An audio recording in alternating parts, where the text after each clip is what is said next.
भारत रे मायने इतना बड़ो अपराध नहीं हुआ। औरंगजेब रे काल रे में भी सही सकूं खूब मुगल शासक हो भी टाइम रा भी आदमी सजा देतो गर्दन काट देतो या मार देतो, लेकिन कोई करंट रू छचन टुकड़ा आज दिन तक करीड़ा मातो को सुनिया और ना आप सुनिए रहे हो। दीपावली के दिन लक्ष्मी पूजा हो रही है आज पूरी दुनिया के अंदर हिंदू धर्म में, लेकिन आज इस लक्ष्मी पूजा के दिन इनके घर की लक्ष्मी के 6 टुकड़े पड़े एम्स मोर्चरी के अंदर, लेकिन कोई बोलने वाला नहीं, कोई पूछने वाला सिवाय हनुमान बेनीवाल के अभी तक ना तो किसी ने ट्वीट किया है और ना कोई नेता बोले हैं। नमस्कार, जय हिंद, जय राजस्थान। विजय राजस्थान में आपरो भाई नरपत सिंह डंडोरा आप देख रहे हो राजस्थान की आवाज़। राजस्थान की आवाज़ आज आप देख रहे हो नई सापों पहने हैं और रात्रि 12 बजी है और दीपावली है और आज पूरा जोधपुर रामायण है।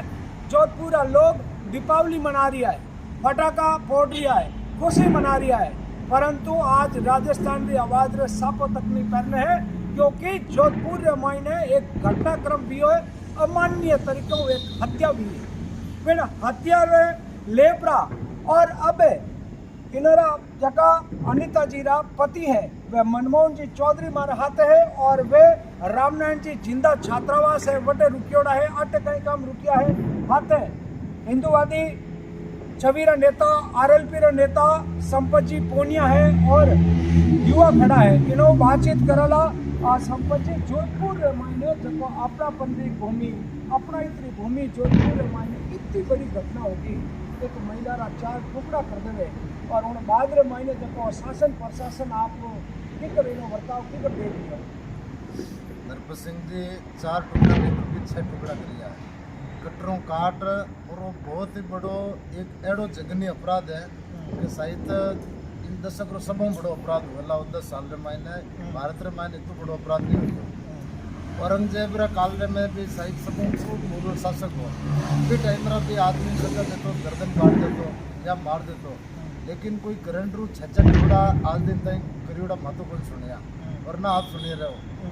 तो हमारे तो यही मांग है कि भाई आज जोधपुर जिसको अपनायत का शहर कहते हैं, नाबालिग बेटियों के साथ गैंग रेप की घटनाएं हो रही है, रेप की घटनाएं हो रही हैं, कोई नहीं बोल रहे हैं क्योंकि शहर एकदम सो रहा है नींद के अंदर, कोई लोग कुछ बोलते नहीं है, इसलिए अपराधियों के इतने हौसले बढ़े हुए हैं। आपको पता होगा कि ये मनमोहन जी खड़े आज दीपावली के दिन लक्ष्मी पूजा हो रही है आज पूरी दुनिया के अंदर हिंदू धर्म में, लेकिन आज इस लक्ष्मी पूजा के दिन इनके घर की लक्ष्मी के 6 टुकड़े पड़े एम्स मोर्चरी के अंदर, लेकिन कोई बोलने वाला नहीं, कोई पूछने वाला सिवाय हनुमान बेनीवाल के अभी तक ना तो किसी ने ट्वीट किया है और ना कोई नेता बोले हैं।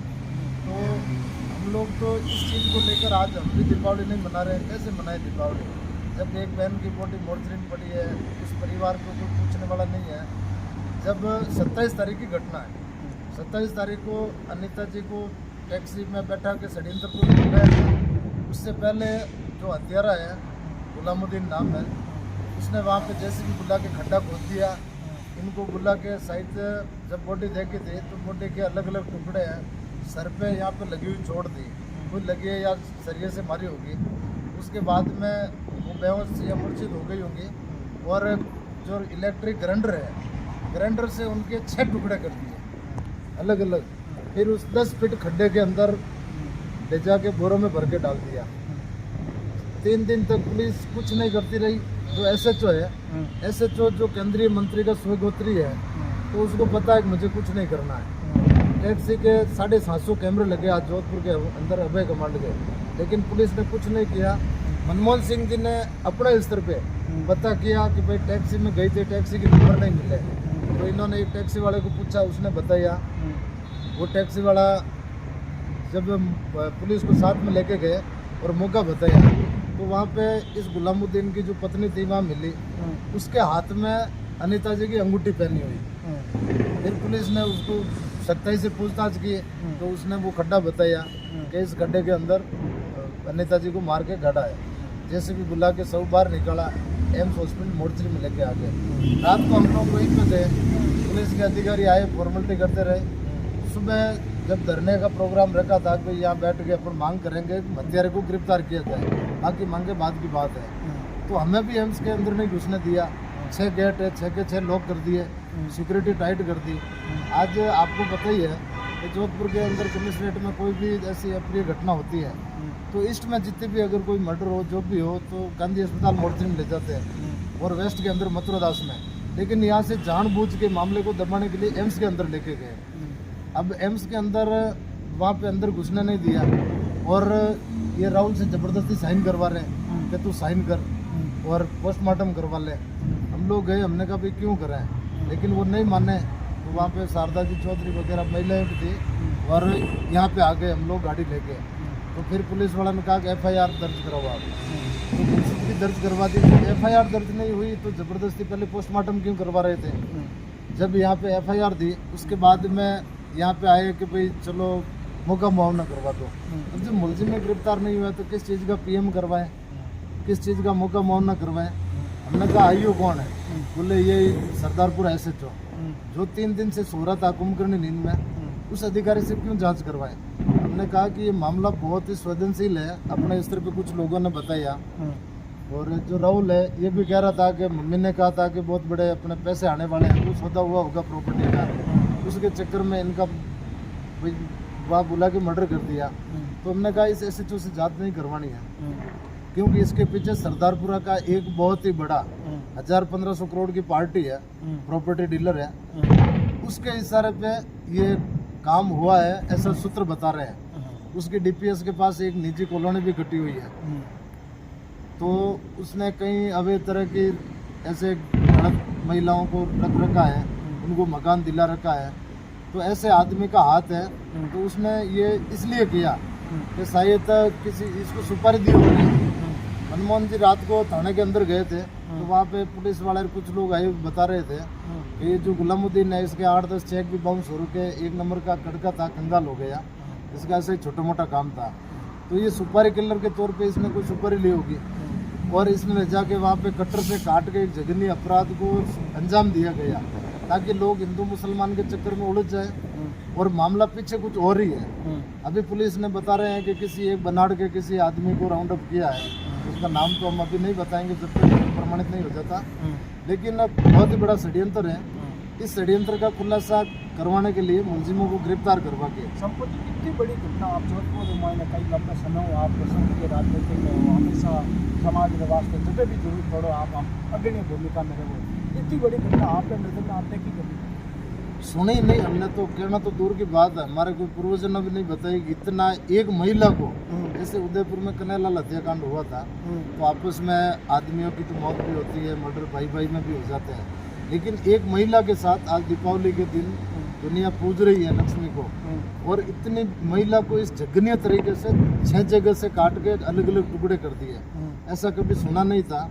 तो हम लोग चाहते हैं कि जो कन्हैयालाल हत्याकांड हुआ था तो उनकी गर्दन काट के 2 टुकड़े किए थे, वहाँ पे पूर्ववर्ती सरकार ने 1 करोड़ रुपये 2 बच्चों को नौकरी दी थी, और अभी इस वर्तमान सरकार ने भाजपा सरकार के टाइम में एक स्टूडेंट का जो चाकूबाजी से मर्डर हुआ था वहाँ पे 50 लाख रुपये दिए, नौकरी दी सरकारी। तो हम भी यही चाहते हैं कन्हैयालाल की तर्ज पे इनको भी 1 करोड़ रुपये दिए जाए, और वैसे तो 6 टुकड़े किए, 6 करोड़ सरकार दे तो भी कम है, लेकिन इनको पैसे बाद की बात है। 1 करोड़ रुपये और उनका एक ही बेटा है नेताजी का, उनको नौकरी दी जाए और ऑफिसर स्कीम के तहत जांच की जाए ताकि मुलजिम कितने खतरनाक है, तो ऑफिसर स्कीम में होगा तो वो अपने आप मामले को अपने स्तर पे गवाहों की गवाही करवा के कोर्ट में निपटा देंगे, और कोई IPS अधिकारी से जांच करवाए। इस मामले को लेकर एक सिर्फ RLP सुप्रीमो हनुमान जी बेनीवाल जिन्होंने रात को 2 बजे भी फ़ोन किया था, सुबह मनमोहन जी से बात की, बोले आप चिंता मत करो, मैं किसी जाति धर्म की राजनीति में नहीं पड़ता, हत्यारे चाहे कोई भी हो उनको छोड़ेंगे नहीं और उनको सजा दिलवाएंगे। और अभी शाम को ट्वीट आया था, सरकार को मतलब अल्टीमेटम दिया कि 24 घंटे के अंदर या तो इनकी परिजनों की मांगे पूरी कर दो और मुलजिम को गिरफ्तार कर दो, अन्यथा मैं खुद सर के चुनाव छोड़कर रहूँगा। हनुमान जी ने कभी राजनीति नहीं की है, हर मामले में चाहे कोई भी जाति का हो, कोई भी धर्म का हो, हमेशा अग्रणी खड़े रहते हैं। तो न्याय की आखिरी उम्मीद है। भारतीय जनता पार्टी के कुछ संगठन के नेता भी आए थे तो वो आगे कह रहे हैं कि पोस्टमार्टम करवा लो। पोस्टमार्टम से क्या होगा? तो भारतीय जनता पार्टी के नेता उनके पोस्टमार्टम करवा लो। बिल्कुल, यहाँ पे देहात के अध्यक्ष है या शहर के भी कई नाम नहीं बताऊंगा, काफ़ी सारे आए थे और थाना में वार्ता करने गए और बोले पोस्टमार्टम करवा दो आप। तो मनमोहन जी ने यही कहा था कि भाई उसका अंतिम संस्कार कर दिया उन दरिंदर ने, अब आज अगर पोस्टमार्टम करवाऊँ चाहे कल करवाऊँ, ऐसा तो है नहीं कि आज करवाने से वो जिंदा हो जाएगी। तो मलबा है, उसको तो ले जाके अब जलाना है, लेकिन उसको न्याय कब मिलेगा? जब दरिंदों की गिरफ्तारी होगी। जब पुलिस कमिश्नर से हम निवेदन करना चाहते हैं कि आपकी दबंग छवि जैसे पुलिस के अंदर चर्चित है, शहर में तो है नहीं, शहर में अगर पुलिस कमिश्नर की दबंगाई होती तो इतने बलात्कार हो चाहे मर्डर हो, इतने अपराध नहीं होते हैं। लेकिन हमेशा घटनाक्रम मैदान जाट बोली जैसे मतलब लाके गांधी हॉस्पिटल जाके हमारे परिजन बैठे, परिजन और सामाजिक लोग आवे धरना प्रदर्शन करें, परंतु आप लोग हॉस्टल के मन बैठा हो आटे आओ लोग फिर काम करिए। मैं कह रहा हूँ ना, एम्स के सारे गेट बंद करवा दिए अच्छा, ताकि कोई अंदर आए नहीं। हाँ। और परिजनों को डरा धमका के इनसे हस्ताक्षर करवा के पोस्टमार्टम करवा के मामला को खत्म करवाते हैं। अगर हम लोग 10-15 मिनट बाद में भी गए होते हाँ। तो पुलिस यही करती, इनसे साइन करवा देती। हम इनका कोई रोज का काम थोड़ा ही पड़ता है। आज पहली बार ही भगवान ने इतना बड़ा दुख दे दिया। होगी परिवार तो वैसे ही सदमा में है। परिवार सदमे में था, राहुल से साइन करवा रहे थे कि पोस्टमार्टम करवा लो, तो हमें मजबूरी में वहाँ से निकल के यहाँ आना पड़ा। हम धरना दे कहाँ आखिर, मतलब एक मौत हुई, उसके बाद में बैठ के बात करने के लिए भी सरकार जगह नहीं दे रहे हैं। अब कल सुबह का योजना कल सुबह हम यहीं बैठे हैं, तमाम जो भी हम तो यही अपील करते हैं कि यहाँ पे चाहे समाज नहीं, सर्व समाज नहीं, मैं तो करूँ हर आदमी को यहाँ आना चाहिए और यहाँ आके बैठ के बात करें। अगर सरकार कल नहीं मानती है तो हनुमान जी भी आएंगे और परसों हो सके तो जोधपुर भी बंद करवाएंगे, सड़कों पे उतरेंगे। तब ये शांति बैरी सरकार विपक्ष है तो विपक्ष में मरा पड़ा है, कहाँ है नेता बताओ आप? नहीं धरना आटे इन हॉस्टल में देवो एम्स से बाहर देवो। एम्स में जाने ही नहीं दे रहे हैं ना। अच्छा, घमंडी सरकार है, यहीं पे धरना देंगे, यहीं पे योजना बनाएंगे और उसके बाद में क्या होता है वो आगे की रणनीति कल तय करेंगे। देख लो हमारे हाथ संपत जी पुण्य है और रात्रि 1 बजी है।